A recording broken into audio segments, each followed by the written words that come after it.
Hola, ¿qué tal? Yo soy Miguel Cane, su monstruo estrella favorito y anfitrión de La Butaca de Al lado. Esta es una emisión especial del podcast. Eh, no es una emisión muy alegre, la que nos lleva a hablar del tema que hoy nos ocupa.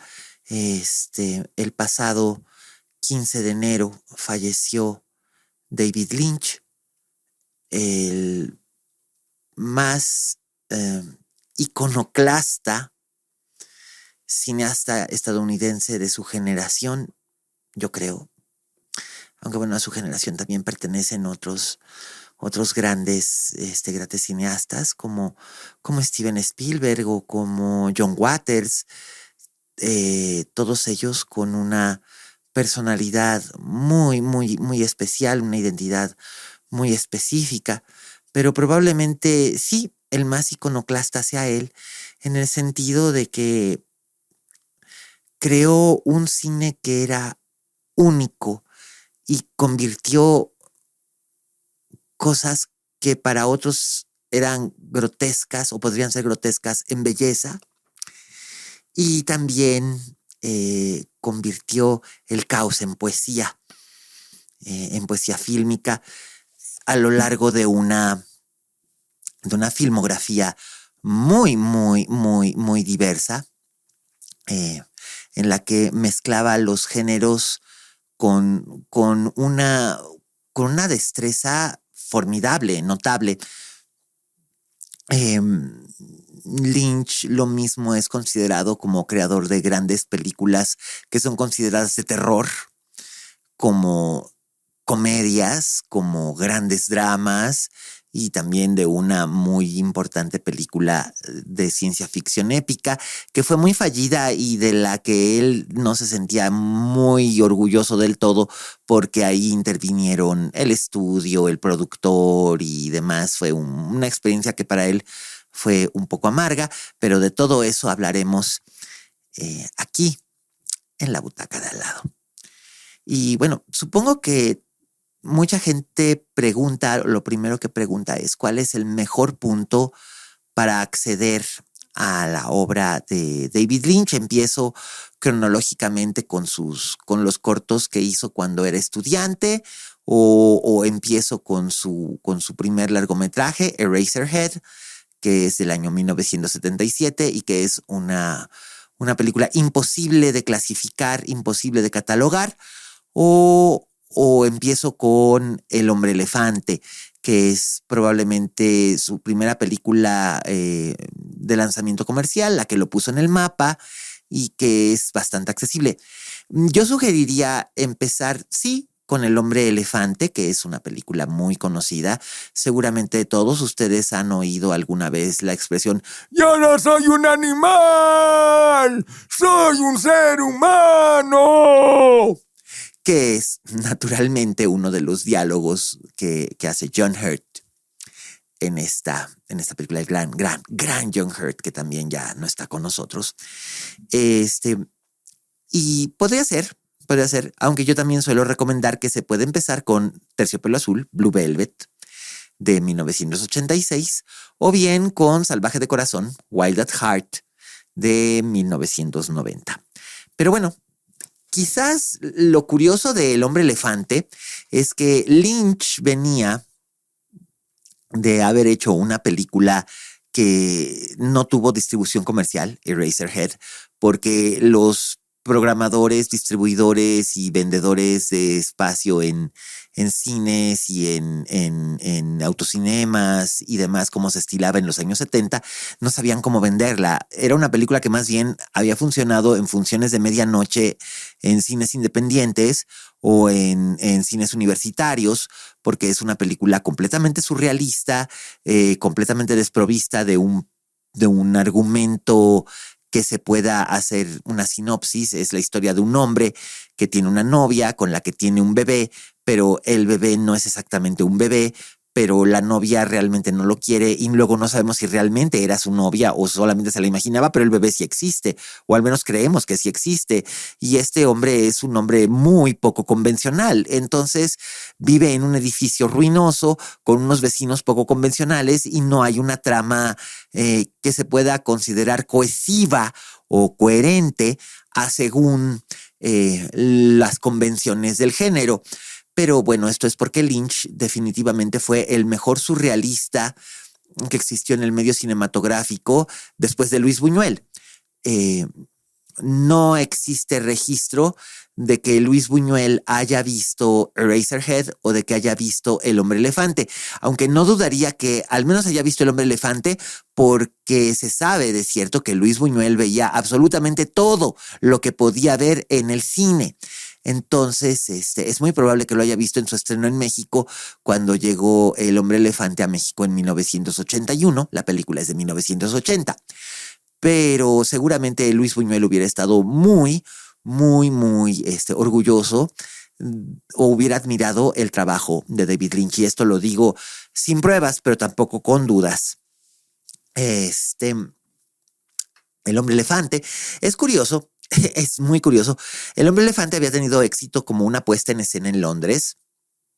Es la historia de John Merrick, un hombre que tenía una deformidad en su cuerpo osteopática de sus huesos que le impedía tener una vida normal y entonces era un fenómeno de circo y se lo presentaba como el Hombre Elefante y un médico lo rescata del circo y trata de estudiar su fenómeno, su problema, su problema de los huesos y una vez hace mucho tiempo, como unos 10, 12 años, pasé como 2 horas tratando de convencer a un necio en una reunión. De verdad no sé por qué hago estas cosas. Tratar de convencer a los necios de que están equivocados cuando en realidad no debería de importarme un carajo si están equivocados o no están equivocados, pero bueno. De convencer a un necio de que lo que tenía el hombre elefante no era elefantiasis y no era por eso que le decían el hombre elefante. La elefantiasis es una enfermedad cutánea, es una enfermedad dérmica, es una enfermedad de la piel, pero además para eso existe una cosa que se llama la Universidad de Google y Google es su amigo, úsenlo. Caramba. Pero volviendo al Hombre Elefante, la puesta en escena en Londres había tenido mucho éxito y Mel Brooks, el productor Mel Brooks, que había sido muy conocido por producir películas de comedia como El joven Frankenstein, había admirado ese trabajo y quería hacer una versión cinematográfica de esa historia y pensaba que no quería dirigirla a él porque si la dirigía a él, la gente pensaría ipso facto que sería una comedia. De hecho, su nombre como productor no aparece sino hasta el final de la película. Al inicio de la película, cuando inician los créditos, pues como a Brooks Film Release, una producción Brooks Films. Pero él no quería que la gente lo asociara con algo que él consideraba un proyecto digno y serio y que era importante. Y fue su esposa, la célebre actriz Anne Bancroft, la memorable, inolvidable, formidable Anne Bancroft, quien le sugirió que viera Eraserhead y que considerara a David Lynch porque ella había visto Eraserhead en el AFI. Ella estaba estudiando en el Instituto Americano del Filme, de American Film Institute. Ella estaba estudiando para poder ejercer como directora de cine. Y pues ella vio Eraserhead y le pareció una película realmente formidable. La cosa más original que ella hubiera visto y llevó a Mel Brooks a verla y Mel Brooks pensó que la estética en blanco y negro que manejaba David Lynch y esta fluidez narrativa a través de algo que en realidad era imposible de narrar se adecuaba muy bien al tipo de historia que querían contar. Y entonces Mel Brooks invita a David Lynch a dirigir El Hombre Elefante. David Lynch revisa el guión que ya tenían, lo trabaja y dirige la película, y a la película le va muy bien y empieza a abrirle puertas, y esto es lo que lleva a David Lynch a conocer a Dino De Laurentiis, el gran Dino De Laurentiis, uno de esos magnates del cine que ya no existen. El magnate italiano que hizo grandes a lo mismo a Luchino Visconti, que a Federico Fellini, con el que trabajó muchísimo, a Lina Wertmüller, a una inmensa cantidad de cineastas europeos, pero que también estaba trabajando haciendo películas para los Estados Unidos desde los años 70. El remake de King Kong del 76, por ejemplo, es producido por Dino De Laurentiis, dirigido por John Guillermin. Lynch había llamado la atención de Rafaela De Laurentiis, la hija de Dino De Laurentiis, con El Hombre Elefante, y entonces él lo considera para dirigir Dune, la primera versión de la novela Duna de James Herbert, que se filmó aquí en México, que esto lleva a una anécdota que ya publiqué en la revista Purgante, y que además es bastante conocida. Es una de mis anécdotas más contadas de la infancia, cuando era pequeño, por circunstancias del destino relacionadas por el trabajo de mi papá como ejecutivo de televisión, con el trabajo de mi mamá como publicista.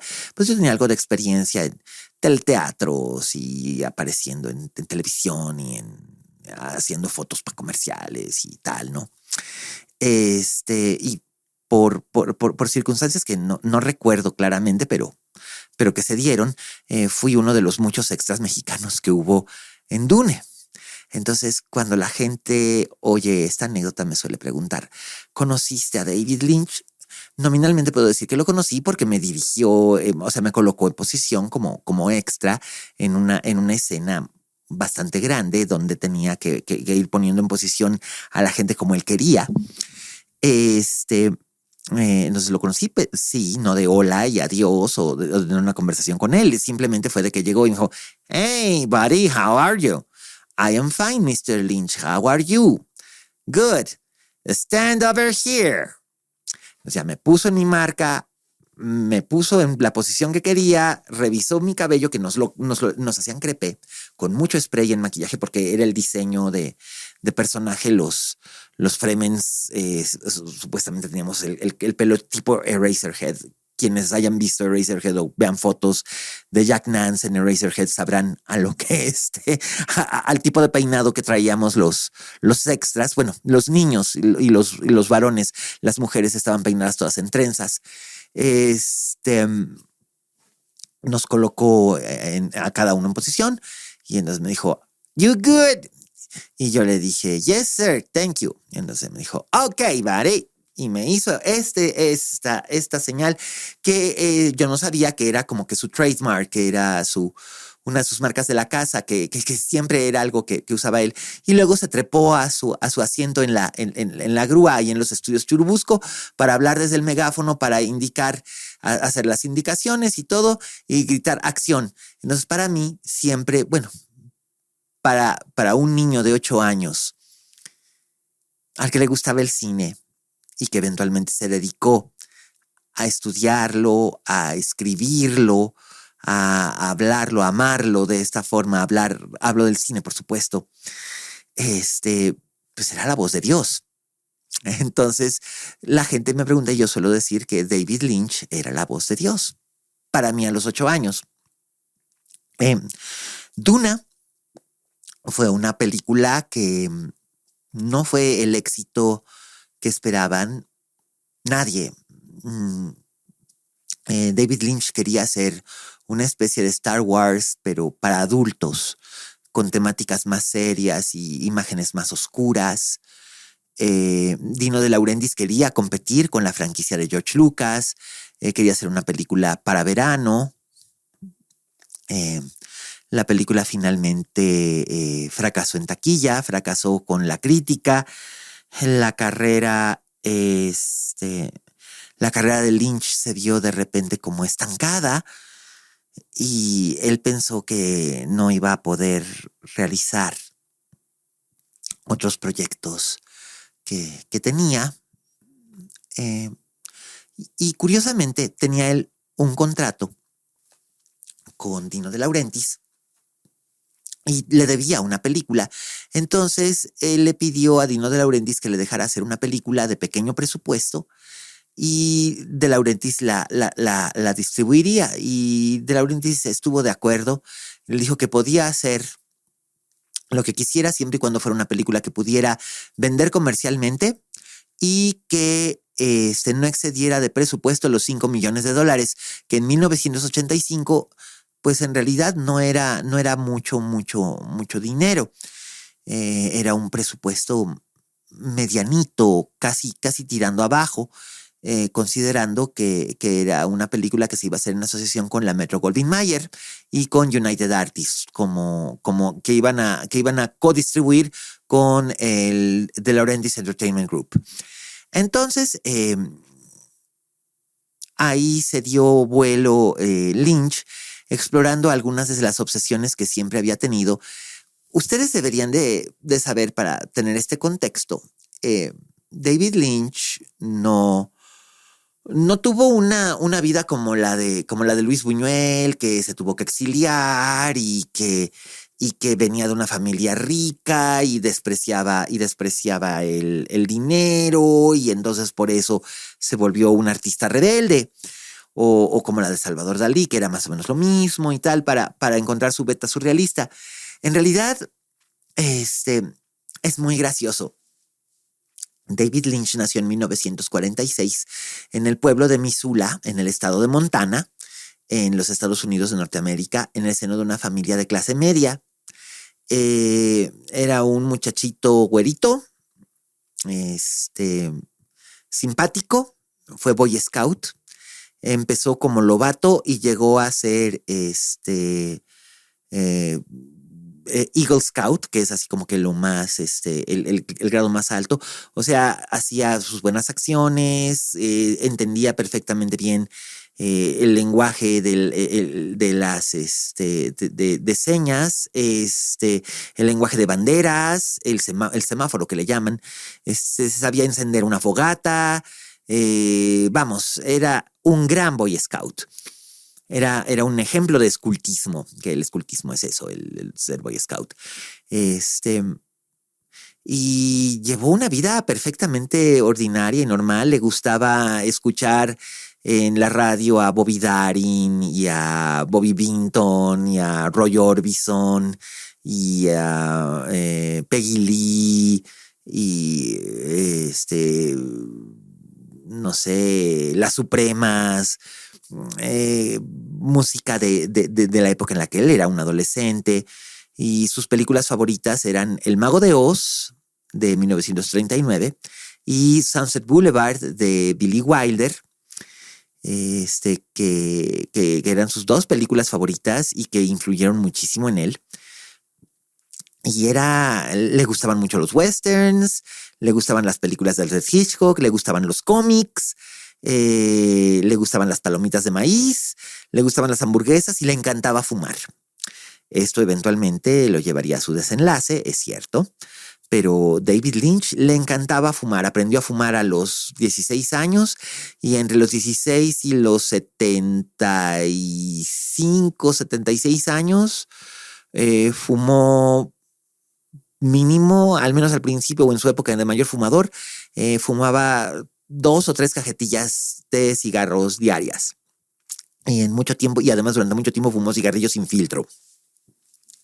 Digo, ya se imaginarán, David Lynch era curioso verlo en las entrevistas. Era como una especie de producto de su tiempo y al mismo tiempo muy avant-garde, porque usaba este tipo de lenguaje que era el lingo que usaban los niños o los adolescentes en los años 50 y principios de los 60, ¿no? Cosas como "Geez Louise" o "Oh boy, you bet".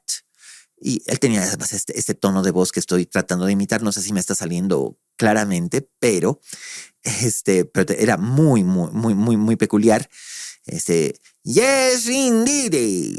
Okay, let's roll. Let's rock and roll. Le encantaba el rock and roll. Entonces, Lynch era un personaje súper curioso, ¿no? Entonces, para que sepan esto, y esta obsesión de la estética de principios de los 60, de la época en la que él era adolescente, 1962, 63, 64, mezclada con lo que se veía en el cine y la televisión, películas como Tammy, con Debbie Reynolds, o La Caldera del Diablo, aquella famosa serie de televisión que convirtió en estrella a Mia Farrow y a Ryan O'Neal. Por supuesto, si digo La Caldera del Diablo, tal vez no le suene, pero Peyton Place era el nombre de la serie, basada en una novela que había sido un gran éxito escandaloso en los años 50, que no me extrañaría que David Lynch de jovencito haya leído a escondidas Peyton Place, porque finalmente Peyton Place es la gran inspiración detrás no solo de Blue Velvet, sino de lo que fue o sería su obra maestra, Las 40 horas de Twin Peaks. Pero de eso hablaremos un poquito más adelante. Blue Velvet, la película que filmó en Carolina del Norte con $5 millones para cumplirle su contrato a Dino De Laurentiis, y que la filmó con total libertad, y fue como que fue su gran albur, fue su última carta. Si Blue Velvet no funcionaba, David Lynch pensaba que ya no iba a tener carrera, que se dedicaría a dirigir comerciales o a dar clases de cine en el AFI, en el American Film Institute, o una cosa por el estilo, porque pues había tenido un fracaso millonario con Dune, y muchas veces los directores no pueden recuperarse de eso. Entonces, pues, empieza a escribir este guión, Blue Velvet, tomado el título de una canción cantada por Bobby Vinton. She wore blue velvet. Vamos, todos la han oído en algún momento. Fue una canción que fue el número 1 del Hit Parade en el año de 1964.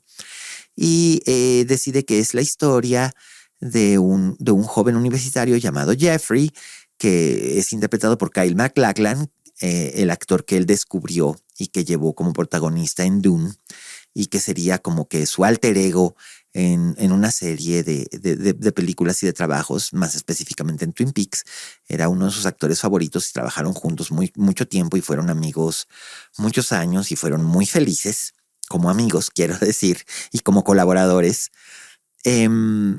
Entonces, Kyle MacLachlan, que a la sazón tenía como 24, 25 años, es este joven universitario que regresa a su pueblo, que se llama Lumberton, un pueblito ficticio, imaginario, en el Pacífico noroeste de los Estados Unidos, donde todo es armónico, todo es bonito, y regresa porque a su padre le dio un infarto. Entonces regresa a hacerse cargo del negocio familiar, y caminando un día de regreso del hospital hacia su casa, se encuentra con una oreja humana mutilada, tirada en el césped en la calle.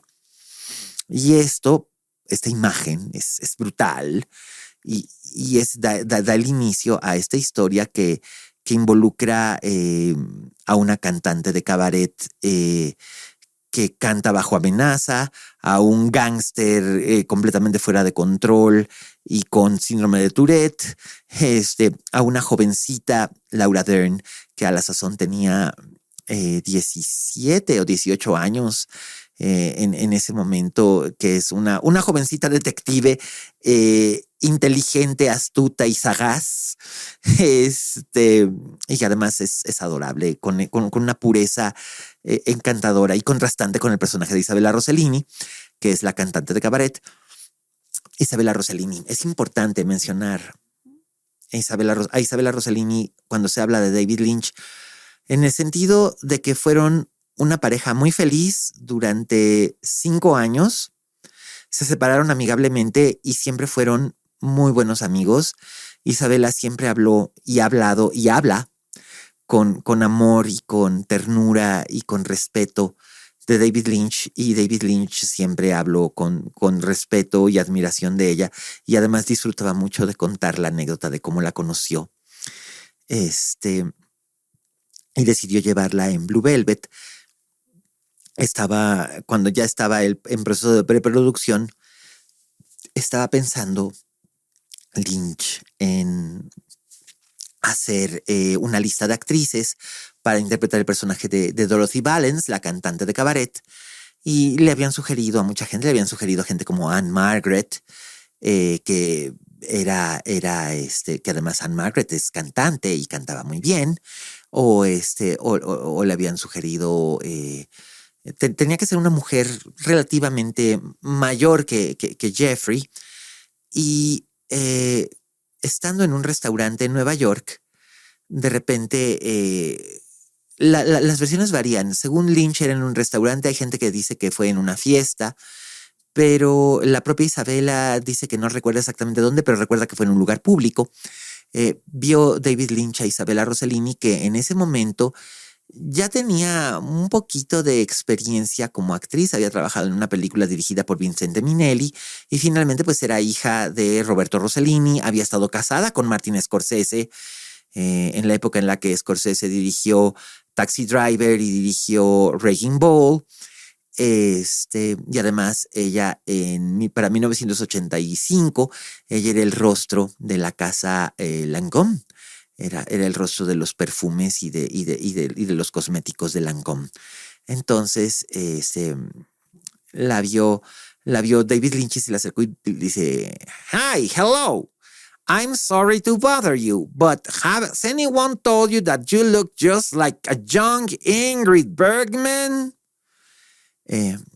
Hola, ¿qué tal? Perdón que la moleste, pero no sé si alguien le haya dicho antes que es usted idéntica a una joven Ingrid Bergman, y que a esto Isabela respondió muriéndose de risa, que le respondió con una gran carcajada y se enamoró de él en ese momento, porque Isabella Rossellini es hija de Ingrid Bergman, de la legendaria Ingrid Bergman. Entonces de ahí surgió esta historia de amor que se cimentó durante el rodaje de Blue Velvet y continuó por varios años mientras él desarrollaba dos proyectos. Uno era Wild at Heart, Salvaje de Corazón, una película con la que ganó la Palma de Oro en el Festival de Cannes, una película a la que le fue muy bien en 1990, en la que Isabella Rossellini interpreta el personaje de Perdita Durango, Willem Dafoe interpreta el personaje de Bobby Peru, Laura Dern es Lula May Fortune, y Nicolas Cage en la cima de su poderío como actor. Nicolas Cage entonces muy joven, 28 años o 26, una cosa así. Nicolas Cage es, por supuesto, es Sailor Ripley, que cuando la película la promovían aquí en México decía, él quería ser Elvis, ella quería ser Madonna, y su pasión los llevó por un camino inesperado o una cosa por el estilo. En realidad no hay ninguna referencia a Madonna, ni siquiera a Marilyn Monroe, si bien Marilyn Monroe era una de las obsesiones de David Lynch en la película, pero a Elvis sí. Sí, también era una de las obsesiones de David Lynch.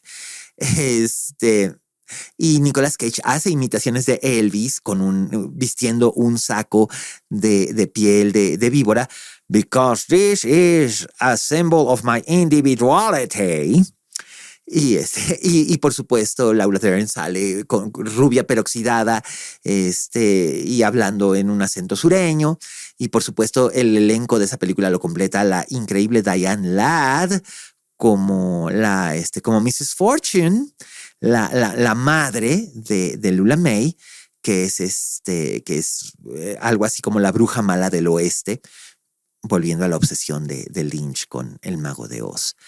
Y esta película la filma paralelamente a la primera temporada de Twin Peaks.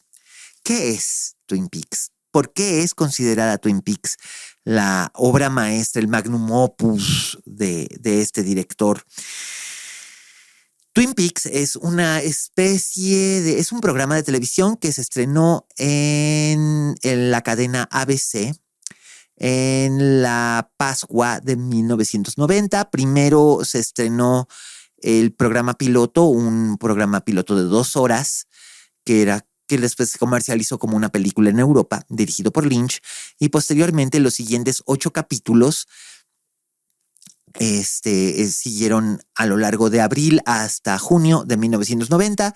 Luego hubo un hiatus, el verano, que en esa época no se proyectaba producción original durante el verano en la televisión estadounidense, con la idea de que la gente se iba de vacaciones, entonces no veían programas originales, entonces no había diferencias en los ratings. Ese año precisamente rompió ese esquema Aaron Spelling al hacer que en la cadena Fox, Beverly Hills 90210, que curiosamente está emparentada con Twin Peaks, y ahorita les explico por qué. Beverly Hills 90210 empezó a sacar capítulos originales durante el verano. Para que la gente viera lo que hacían Dylan, Brenda, Brandon, Kelly y Annexas en sus vacaciones de verano. Bueno, ese fue un truco de Aaron Spelling que le funcionó muy bien y que revolucionó en cierta forma la manera en la que la gente veía televisión abierta en esa época. Recuerden que no todo el mundo en ese entonces tenía televisión por cable y no existía más que HBO, no existían las grandes plataformas de streaming que tenemos ahora. Bien, ¿por qué están emparentadas Twin Peaks y Beverly Hills 90210? Porque tuvieron a la misma directora de casting, Johanna Ray, digamos que hizo las audiciones para Beverly Hills 90210 y para Twin Peaks simultáneamente. Entonces, los actores jóvenes de Beverly Hills 90210, al menos se sabe que Luke Perry y que Jenny Garth leyeron para papeles, leyeron para Mark Frost y David Lynch para papeles en Twin Peaks. Jenny Garth fue considerada para Laura Palmer, aunque Laura Palmer en realidad en el piloto solamente aparece como de una manera tangencial, o sea, es lo primero que vemos, su cuerpo envuelto en plástico. Y Lynch consideró que no, que la chica físicamente era idónea para ser Laura Palmer, pero tanto Lynch como Frost como el agente de Jenny Garth consideraron que ella ya tenía un currículum que ya no garantizaba, y no pensaban que el personaje de Laura Palmer fuera a crecer tanto. Entonces no la aceptaron, y Luke Perry iba a hacer el papel de James Marshall, que es el galán que tienen en disputa Laura Palmer y Donna Hayward, el papel que interpretaba la actriz Lara Flynn Boyle. Pero finalmente decidieron quedarse con otro actor para hacer ese papel. Luke Perry se fue a hacer el papel de Dylan McKay en Beverly Hills, y bueno, ya saben lo que pasó, se convirtió en un ídolo juvenil para la década de los 90. Pero bueno, más allá de este breviario cultural de trivia, para que impresionen a sus amigos, Twin Peaks era una especie de parodia de las telenovelas nocturnas tan populares en los Estados Unidos en esa época. Recordemos que David Lynch de adolescente había sido fan de Peyton Place, la serie de televisión, que fue la primera telenovela nocturna que curiosamente también se ofreció en la ABC y que causó sensación porque era un programa que se transmitía en la noche que trataba acerca de un pueblito donde ocurrían cosas como adulterios, chantajes, explotaciones, bajada de novios, embarazos previos al matrimonio, abortos espontáneos, alcoholismo y esa clase de temas que no se tocaban en los programas como Hechizada o como Mi Bella Genio o como La Ley del Revólver o, vamos, los programas que veían las familias. Este era un programa que se vendía para público adulto. Y con los años, las telenovelas nocturnas fueron evolucionando hasta llegar a existir productos como Dallas y Dinastía, que en los años 70 y 80, en los 70 Dallas, en los 80 Dinastía causaron furor, la vida de los súper ricos en sus mansiones y todo esto, pero Lynch y Mark Frost, su socio con el que creó esta serie, querían contar algo tipo Peyton Place. Algo ocurre en este pueblito donde parece que todo es perfecto y el detonador es que encuentran a la reina de los adolescentes, a la hija bien amada del pueblo, que es Laura Palmer, una adolescente rubia, de ojos azules, hermosa, adorable, que hace voluntariado para ayudar a los ancianos, que enseña a leer a los niños, que es buena hija, es buena estudiante, es buena novia, es buena amiga, es la mejor niña del mundo y de repente aparece muerta en circunstancias brutales, envuelta en plástico, tirada en el arroyo. Eh, y a partir de ese momento se van revelando una serie de misterios que están muy, muy enraizados en este pueblito, ¿no? Pero son misterios que eventualmente van adquiriendo una dimensión cósmica y completamente surrealista, ¿no? Por supuesto, esto se va desarrollando no solo en los primeros 28 capítulos o 29 capítulos de Twin Peaks más el piloto. La segunda temporada es un poco fallida porque la cadena obligó a David Lynch a resolver, entre comillas, el tema de quién mató a Laura Palmer, porque durante toda la primavera y el verano de 1990 la gente no hablaba de otra cosa más de que quién mató a Laura Palmer. Todo mundo quería saber quién mató a Laura Palmer, porque además a lo largo de la serie se va descubriendo que Laura Palmer no solamente es la niña de oro del pueblo de Twin Peaks, sino que también se descubre que Laura Palmer tiene una doble vida, que es una joven atormentada por lo que parece ser una personalidad borderline, que es adicta a la cocaína, que se prostituye secretamente en un burdel en otro estado, que ha fingido siempre que es una niña buena, aunque también es una niña buena, digamos que no lo finge, sino que se desdobla. Es una niña buena, pero también es una niña mala, pero es una niña buena, es una niña mala. Entonces esta dicotomía hace que el personaje sea fascinante. Eso fue algo que hizo que la serie para mí fuera fascinante.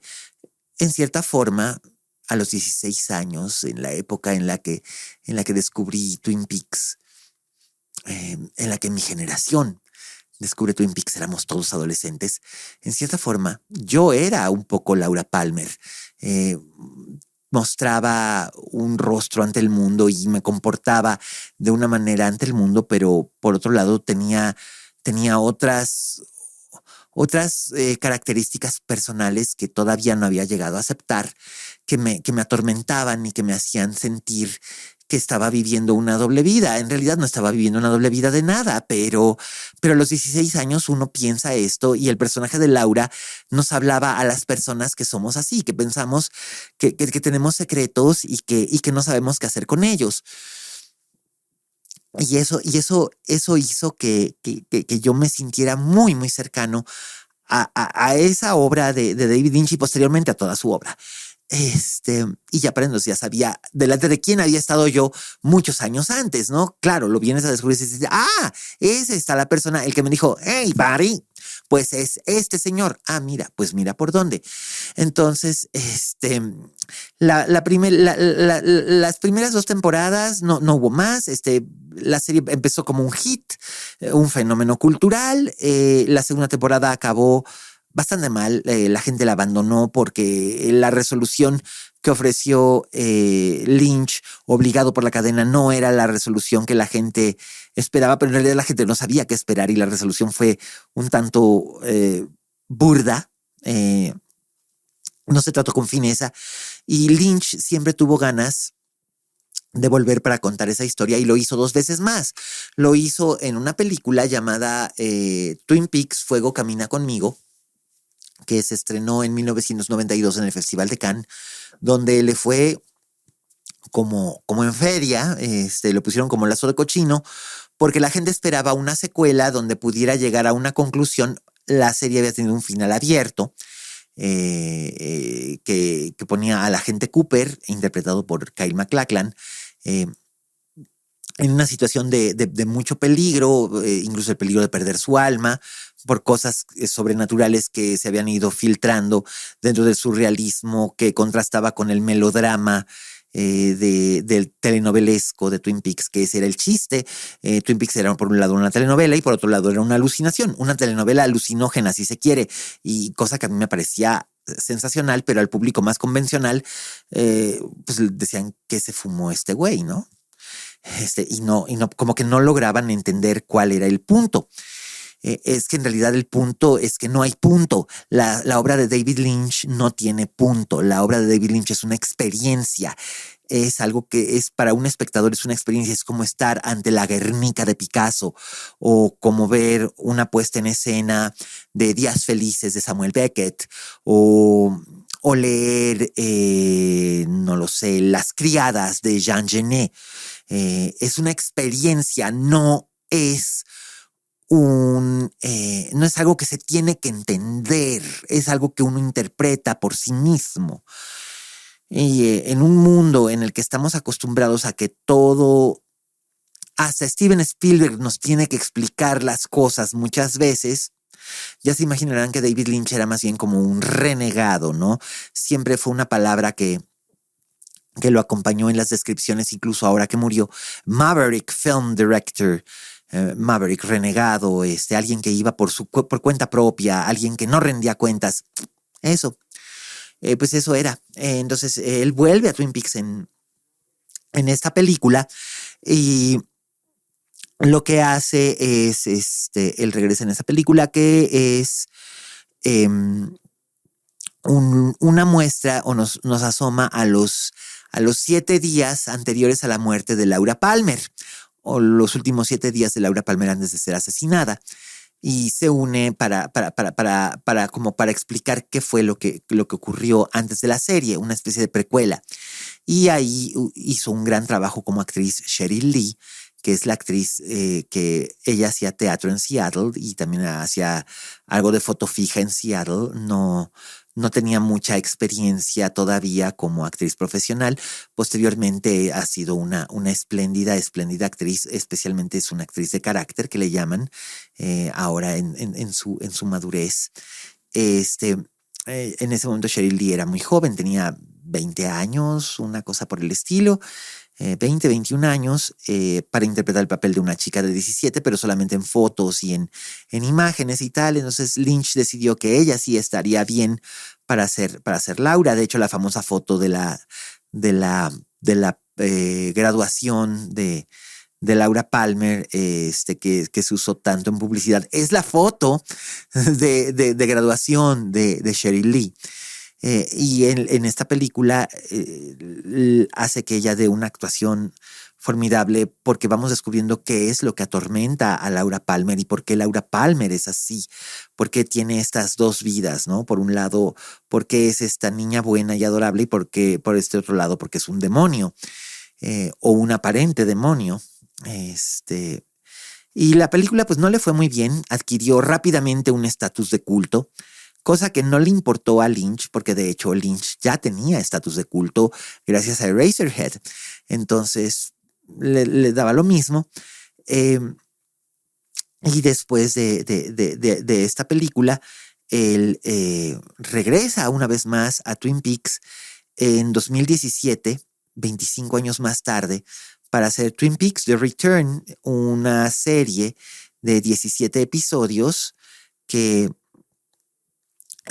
muchos consideramos, no solamente yo o mi amigo Román Rangel, que sé que escucha este podcast, que también es un espléndido crítico de cine y es el director del Festival Documenta en Querétaro.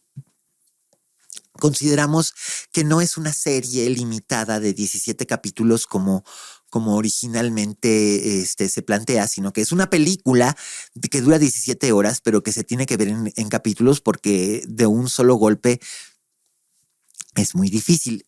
En eso estoy mucho más de acuerdo. Son 17 episodios que nos van contando el pasado, el presente y el futuro de Twin Peaks de un modo u otro. El regreso del agente Cooper al pueblo, el regreso del agente Cooper a la realidad, qué es lo que hay detrás del famoso Black Lodge. ¿Quién es Diane? Por fin conocemos quién es Diane, la secretaria del agente Cooper, a quien él se dirige siempre en grabaciones de Good Morning, Diane, o Hello, Diane, pero nunca la habíamos visto en la serie hasta ahora. Es interpretada por Laura Dern, esto no es un spoiler.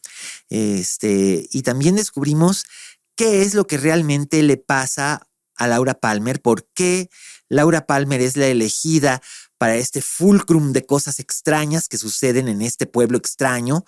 Esto viene del pasado, esto tiene que ver con la fundación del pueblo en cierta forma y también tiene que ver con la familia de Laura Palmer, tanto del lado de su padre como del lado de su madre, en tiempos muy anteriores a la existencia de Laura. ¿Y qué va a suceder con Laura en el futuro si hay un cambio de tiempo? Hay distintas realidades, hay distintos universos. David Lynch no es el papá de los multiversos. En realidad, la persona que creó el concepto del multiverso en ficción fue en los cómics, fue en el año de 1956. Y fue un guionista de cómics llamado Gardner Fox, que fue el que creó para DC Comics el concepto de Tierra 1 y Tierra 2. Tierra 1, la tierra en la que vivimos nosotros, donde los héroes que se leían en ese momento, Flash, Superman, Batman, etcétera, Wonder Woman, Linterna Verde, todos ellos eran de la época moderna, o lo que se llamaba en ese momento la Era de Plata. Ellos vivían en un planeta y en otro planeta vivían que era una tierra idéntica, pero 20 años en el pasado vivían los héroes que habían sido famosos en la época de la Segunda Guerra Mundial. También Superman, Batman, la Mujer Maravilla, etcétera, etcétera, pero en otro periodo de tiempo. Entonces, ese fue el primer multiverso del que hubo noticia. Ahora ya son algo que se ha vuelto incluso un trope, ¿no? Un tópico sobreexpuesto. Pero Lynch decide crear y explorar estas dimensiones extrañas y convertir este pueblito en un portal multidimensional y al mismo tiempo que siga siendo un pueblito perfectamente ordinario en el estado de Washington, en el Pacífico Noroeste. Y está muy bien y fue maravilloso y fue una bellísima experiencia y qué bueno que Lynch pudo hacer lo que quería hacer, contar esta historia en 40 horas. Y probablemente hay gente que dice, es que no tiene sentido. Repito, David Lynch no tiene sentido, no está obligado a tener sentido. De hecho, la única película suya que deliberadamente tiene sentido, aparte de El Hombre Elefante, es A Straight Story, una historia sencilla de 1999, que es la historia de un hombre mayor que va a visitar a su hermano y se traslada en un tractor. Y eso es lo que hace. Va a ver a su hermano con el que no ha hablado en muchos años porque se entera de que está muy enfermo y entonces para irlo a ver va en un tractor. Y en el camino encuentra historias, encuentra gente y es algo muy bonito. Es una película, es más, es la única película de David Lynch para niños o que yo podría dejar que vieran niños o que invitaría a que lo vieran niños porque es muy bonita y es muy tierna y es una historia bien bonita sobre el perdón y sobre la naturaleza de los sentimientos. Pero es probablemente la única que tiene sentido, sobre todo si consideramos que después vendrían estas dos películas a las que me refiero. Por supuesto, son sus dos últimas grandes obras maestras, que son Inland Empire y Mulholland Drive. Mulholland Drive se estrenó en el Festival de Cannes en 2001. Originalmente iba a ser, la filmó en 1999 también. Fue un piloto para hacer otra telenovela nocturna, otra serie, también para la ABC. Originalmente iba a ser un spin-off de Twin Peaks, pero después no, y después decidió que iba a contar esta historia sobre dos mujeres metidas en problemas en Los Ángeles y que tuviera algunos subtextos relacionados con el mundo del cine y tal.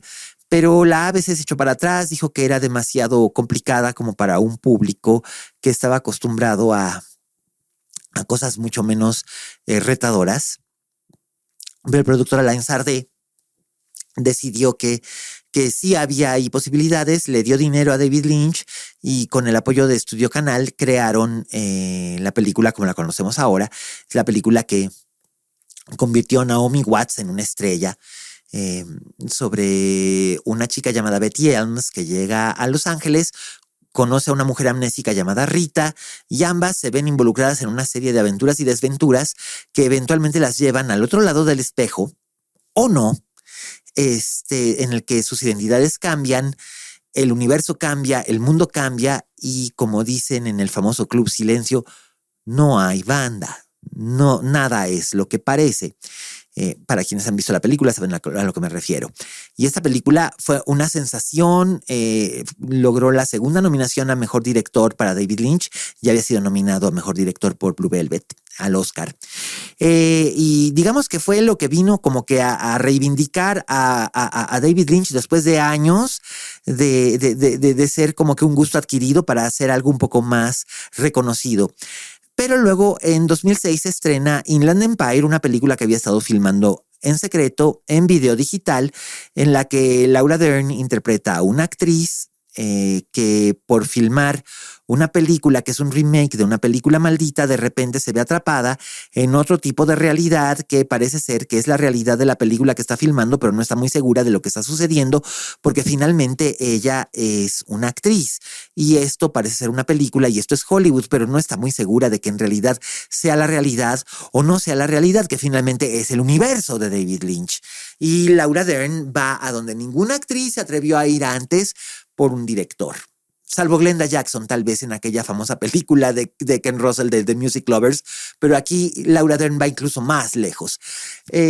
Esta es la última película comercial que hizo David Lynch. Posteriormente hizo comerciales, cortos, grabó discos como músico de estos. No voy a hablar porque en realidad no soy crítico musical, no podría apreciarlos, pero sé que hay gente que sí los aprecia.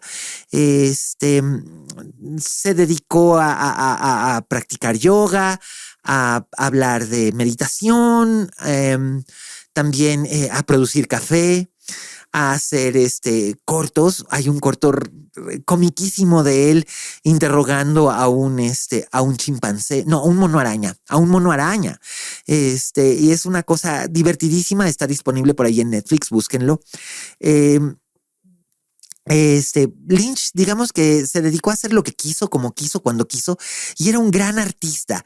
Y este especial ha buscado ser un homenaje exclusivamente sobre Lynch, sobre su obra, sobre su visión, sobre su genialidad y sobre cómo nos enseñó tantas cosas sobre el arte. Dibujaba una tira cómica, hacía arte plástico, esculturas. Era un tipo tan extraordinario que con él se rompió el molde. No va a haber otro David Lynch. Ninguno de los directores que vienen detrás, Ari Aster o Robert Eggers o Sean Baker o Diard no lo sé, Rose Glass, la directora de Saint Maud. No. Todos ellos tienen sus propias voces y sus propias identidades, pero ninguno vaya a poder llegarle a David Lynch. No hay director que le llegue a David Lynch. David Lynch es único. David Lynch no es un astronauta. David Lynch es toda una galaxia. David Lynch nos dejó y nos deja muy tristes. Y yo voy a extrañar a David Lynch en el sentido de que disfruté y disfruto muchísimo su trabajo, de que tuve un enormísimo privilegio sin tener idea de que era un privilegio, y que me dio mucho como espectador. Me inspiró como artista y me dio mucho como espectador. Y yo, eso es algo por lo que estoy siempre muy agradecido a David Lynch, que de un modo o de otro Así como para algunos Francis Ford Coppola, o para otros Steven Spielberg, o para otros Ingmar Bergman, o David Cronenberg, o Luis Buñuel, o Pedro Almodóvar, es la voz que viene desde las alturas para mostrarnos el cine. John Ford para muchos otros, o Alfred Hitchcock. Yo creo que, y quizás por experiencia, esa voz que viene de arriba, de las alturas, de entre las luces del foro, de entre los reflectores, esa es la voz de Dios. Y esa es la voz de David Lynch. Muchas gracias por acompañarnos.